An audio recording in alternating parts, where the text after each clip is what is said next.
Hello everyone, hope you're doing well. Today we are once again talking about the Battlefield Engineer event, and I'm going to give my personal tips and tricks on how I'm going to be doing the event, and also hopefully give you some insights on how to make it as easy as you can for yourself. The reason why I'm making this is because, well, by this time that this video goes up, there'll probably be about 7 hours left on the timer, so hopefully you'll be able to watch it before it starts. Now, a lot of you may be thinking, well, why am I making this video? Well, for every event like this I do, and it's because I grind alongside everyone. I don't think it's right, at least in my head, to commentate on vehicles and how to get them if you don't go through the full grind yourself. That's why I've never used gold to get any of modifications or research vehicles, and for me, personally, when it comes to events like this, I want to be able to critique them, I want to be able to come to conclusions, I want to know the full story, so even though through the War Thunder Partnership Program we can request these vehicles, and I'm sure a lot of people will, I'm going to be in the trenches with a lot of you, going through it with you, to make sure that I understand exactly how hard it is to get all of these. And I am planning on getting all 6 of these. So it's going to be a long road, but just understand I'll be doing it alongside you. Now, the first tip is as simple as this. Community is always important while doing these events. During the IS-7 event in the Operation Summer, we had a lot of people join the Tech Hub. There is a link in the description to it, and the reason why they joined it is as simple as this.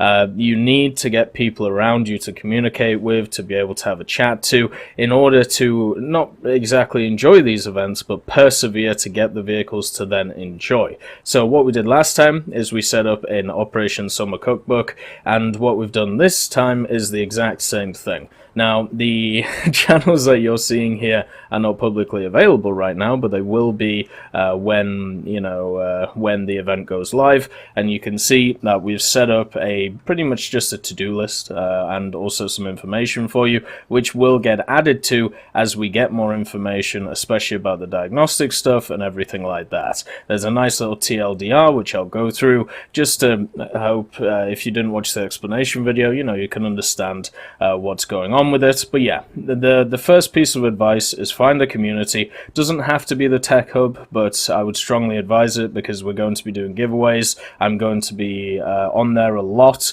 during the event, as I said, grinding out with you guys, and there'll be a lot of other people there as well to do it alongside everyone.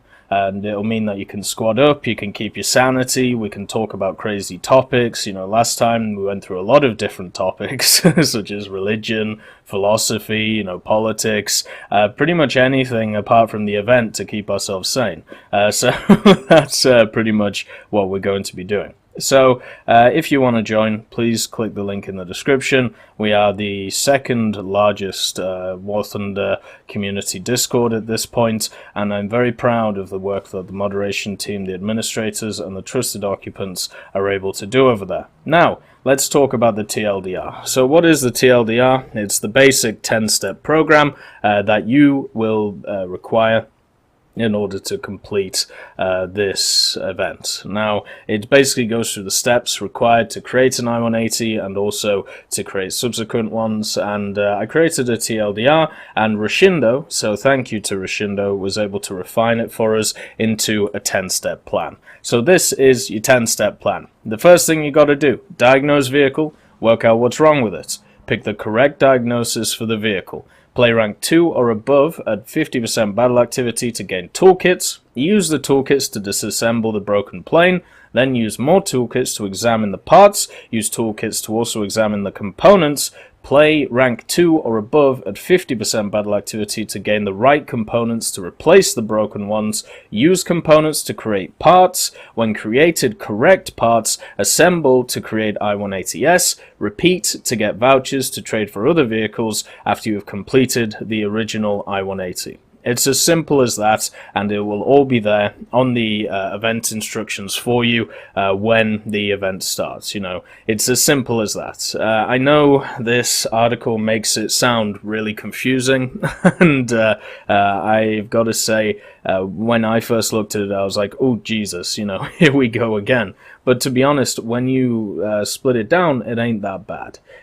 At the end of the day, the majority of the time, all you're going to have to be doing is playing the game, right? Because all you need is either rank 2 or above vehicles, get 50% battle activity, and you're guaranteed to get components and toolkits to be able to progress in the event. So this isn't really a skill thing. There is a little bit of a skill factor that we'll go into, but the main thing is it's perseverance. It is patience while creating these machines.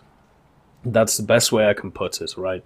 Like it's just like the i7 event. You don't have to be great at the game. You just have to get above 50% battle activity, which a lot of the time is just turning up and, participating in the battle, maybe killing a few people, and every 10 minutes of battle time, you will get your hands on some toolkits and hopefully some components too. So pretty much all you got to do is just play, right? There's no real challenges here. The only challenge that is available to the individual is getting first on the team, where you can get yourselves some more toolkits and also in rare occasions some camouflages as well that you see here. So if you want to work towards getting first on your team, of course use the best lineups that you can. Germany 5-7 is very good, American 6-7 is very good. If you want a little bit of help on how to get a high score, because obviously what you have to do is you have to be able to, if you want to get top of the team, then you need to get a high score, right? That's how this works. You have to get the highest score on your team. Go and watch this video here. It's called Easiest Way for a 2K, and it's where I get top of the team by doing a simple measure. Going out in a ground vehicle first, getting into an airplane quickly, getting high scores in airplanes because you get more mission score in an airplane, and then finishing a battle in a ground vehicle. Understand that one per team for this will get, the extra addition. So it says here that you only have to be first in a team, you don't have to win the battle. So if you're losing the battle, try and get first place, and it will just make you grind a little bit easier. But overall, the best thing to do in these grinding events, as I said, socialize with people, have a chat with them, talk with them, squad up with them, do stuff like that. And then also on top of it, what you have to do is not focus on the rewards that you're getting out of the event. I know that sounds really odd, right? But it's a basic business thing. It's a basic management thing that a lot of people will talk about in, general jobs or school or pretty much any walk of life. What you need to do is compartmentalize the problem, and you need to break it down and be able to do little steps instead of trying to take one gigantic leap. So if you see this as a mechanism to only create I-180s to create vouchers for the machines, then what you're going to do is for 10 to 13 to 15 hours at a time, you're going to be incredibly annoyed for those 10 to 15 hours, because instead of focusing on smaller tasks, all you're focusing on is the larger goal, which is of course the vehicle. So there are plenty of things to focus on in War Thunder which aren't the vehicles that you see in this event, which as said are purported to take around 13 to 15 hours to create, if I remember correctly. I can't see it. There we go. It takes about 13 to 15 hours of time in the game to assemble a complete I-180S. So instead of focusing on that, just make sure after every battle, if you get the correct components, to start putting it together. But there are other things to focus on in the game instead of the overall picture. So something I talk about a lot in War Thunder, as a lot of people get very annoyed at the grind of the game. When it comes to top tier, they're researching a very, very large RP vehicle. What they'll do is they'll get annoyed, right? Because you have a long time before you get the payoff of that vehicle. So the best thing to do is to work on minor things. And there are plenty in the game, you know. You have your dailies that you have, your daily tasks. Then you have special tasks, which you can set up. Then you have, when it comes to weekly decals, which we actually have right now, if you have a look, week's latest, you can work on these instead, which is something else, you know, to go for, which is something I'm going to personally be working on. Then you've got other decals that you can also work on. There are tons of different decals that you can work towards. Or what I'm going to be doing, which I think is the best way to do it, this is how the IS-7 event went for me, right? So what I did in the IS-7 event is I just picked a BR or vehicle and was like, you know what, I'm going to play this. It doesn't really matter if I come first. It doesn't really matter if I win. All I need is battle activity. So I'm going to pick a bunch of vehicles in any game mode I want, as long as it's in the list of vehicles. As long as it's in the list here, and just play them and use them to spade the vehicles. So I'm pretty much top tier in the majority of my nations, whether it comes to air or whether it comes to ground. So what I did during the I-7 event is just go through rank 2 or above, or rank 3 or above, whatever it was, and just spade all of the vehicles, right? So now, in this event, I'm going to do exactly the same thing. All I'm going to do is I'm going to play stuff, probably in arcade, so I don't have to worry too much about battle activity. Play stuff like the Marauder 3H that I have here, get the smoke shell, and then switch to America, play the M3 Lee and the M8 HMC. And one of the largest goals that I'm personally going for is completing, or at least getting to rank 3 and rank 4 of the Soviet naval line, because with the British I'm at rank 3, with the US I'm at rank 3, with the Germans I'm getting into rank 3, so I want to play a bit more of this, and also for the Soviets, you know, I'm not really into rank 2 yet. So if I can get myself in a state where I'm just playing naval arcade and grinding through this tree and spading stuff as I go, the thing is, it means that I get more vehicles while playing the event, and I can work on, instead of the overall picture of getting something like an I-180S, I can work on these individual vehicles and their singular modifications.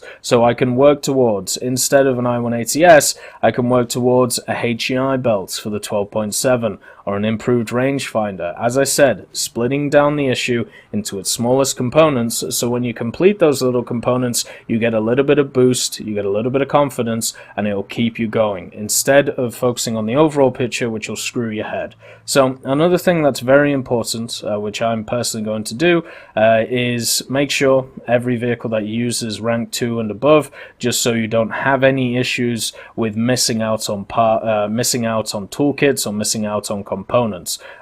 This is a perfect opportunity for, if you don't have a tree really played that much, or if let's say you're in France, you know, and you have the army tree and you're only at rank 1, or maybe Italy, you know, some of the newest trees, just spade the first few vehicles really quickly in an hour or 2 or so, and just play some of the rest of the tree. Use this as an opportunity to, instead of playing the vehicles that you play all of the time, such as like the Jumbo or stuff like the Tiger 2s, and use it to have a look at other nations. Use it to enjoy different aspects of the game, instead of focusing on the aspects that you already play a lot. This will mean that you'll get a new experience every time that you boot up. It means that you'll be unlocking vehicles very quickly. I know a lot of people are not in the position I am, where they've played every nation and, you know, they've researched a lot of them. I know a lot of you will have that specific nation that you're not happy with when it comes to what vehicles you have out of it, so play that nation. It may be a little bit harder, but you know what? At the end of the day, if you're not focusing on that top 1 spot, which you don't have to, remember, you don't have to focus on it, instead it's just better to play the game and enjoy yourself, then all you have to do is just play vehicles that you haven't spaded, and play vehicles that are new to you. Now, if you want to focus on the top spot, you know, go for it. Play the meta vehicles and get bored out of your mind. But if you want to actually just enjoy yourself and have fun, you know, just play stuff like the NATO, or stuff like maybe the 76 Sherman, or, you know, the M24. Maybe you don't have these spaded. Maybe you don't have the Dickermax spaded, a really fun vehicle. Maybe, like me, the Stug 3G. Maybe you don't have these spaded, right? I mean, I don't need a lot on them, but I'm going to play play them to get them spaded. So, you know, this this here looks a lot better at the bottom, and also it means that I don't have to play them again.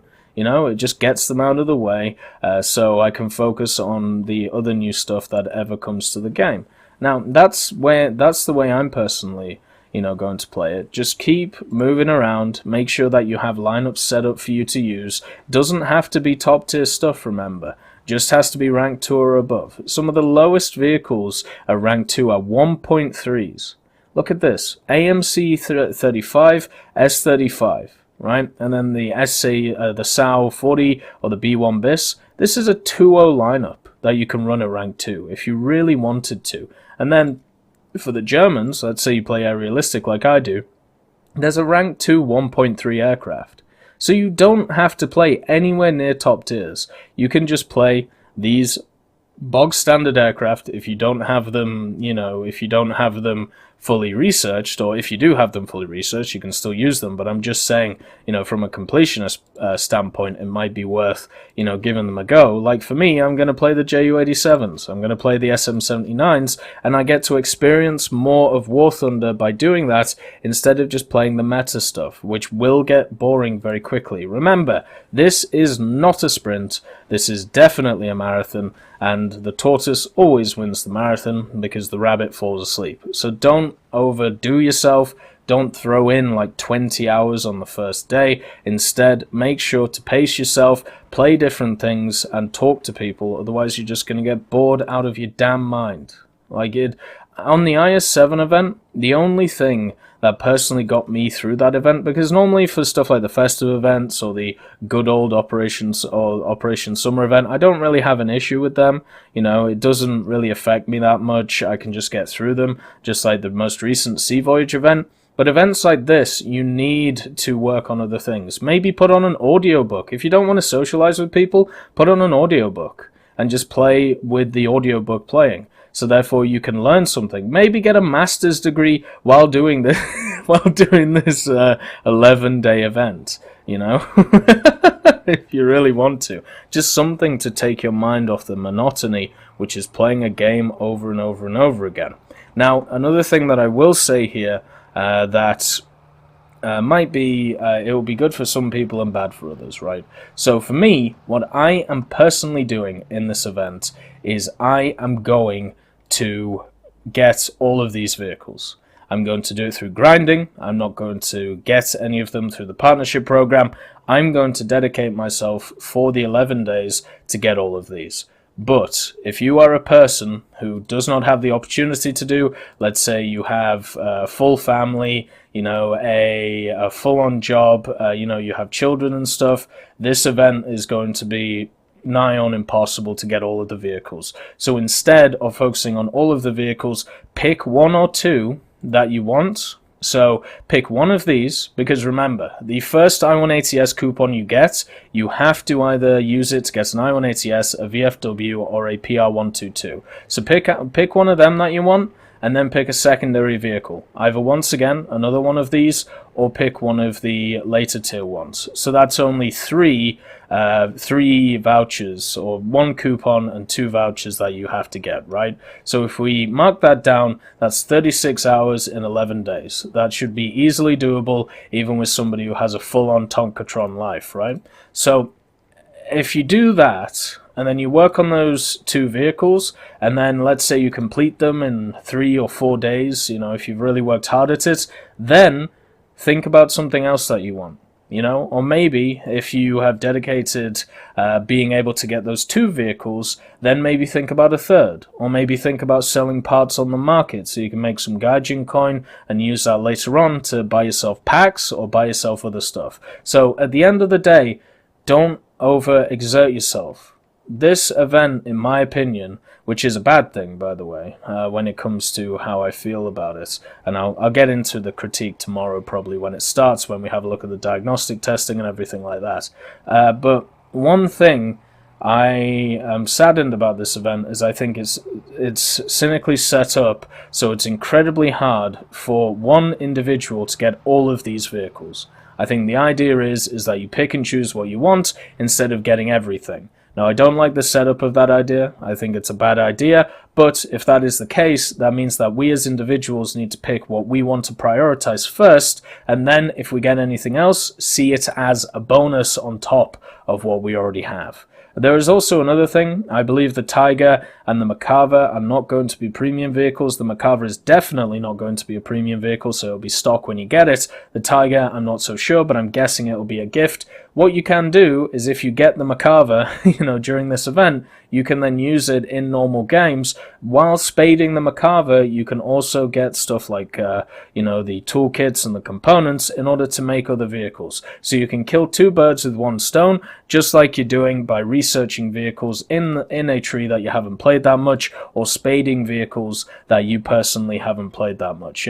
The whole idea is to work on a separate task instead of focusing on the main event. Take your mind off the main event thing. Now, the diagnostics. A lot of people have talked about the diagnostics and how they're worried about how it's going to work, and the fact that it says, if you click the wrong one, then unfortunately there'll be a time where you'll just have to break it apart and disassemble it and then start repairing it. Well, the thing is, I have checked with the folks at Gaijin how it's going to work, and when it comes to the diagnostic test flights, you can, as it says here, run multiple diagnostic tests on the same I-180, so if you feel like you didn't catch everything, there is no penalty in doing another test. So, if you are unsure at your selection on this screen of what is wrong with the vehicle, what you can do is run another diagnostic test flight. You can, write down what is wrong with it and then match it up with your first diagnostic test flight and see if they're the same.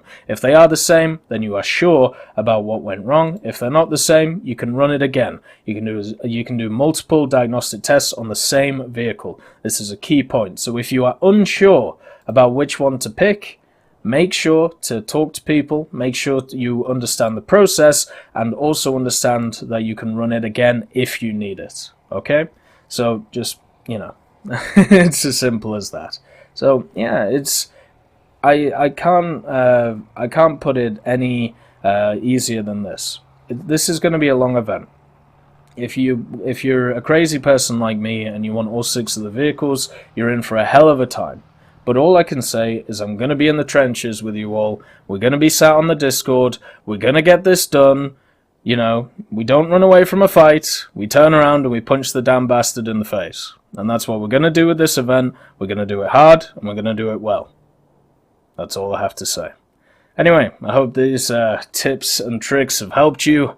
And if you have any questions, hit me up on the Discord in the Q&A for Tech channel. I'll be back on Friday, and so, pretty soon. I won't be available on Thursday because I'm traveling, but on Friday I'll be on the Discord, and then I'll be on there until the event finishes. I hope you all have a wonderful day, and I'll see you next time.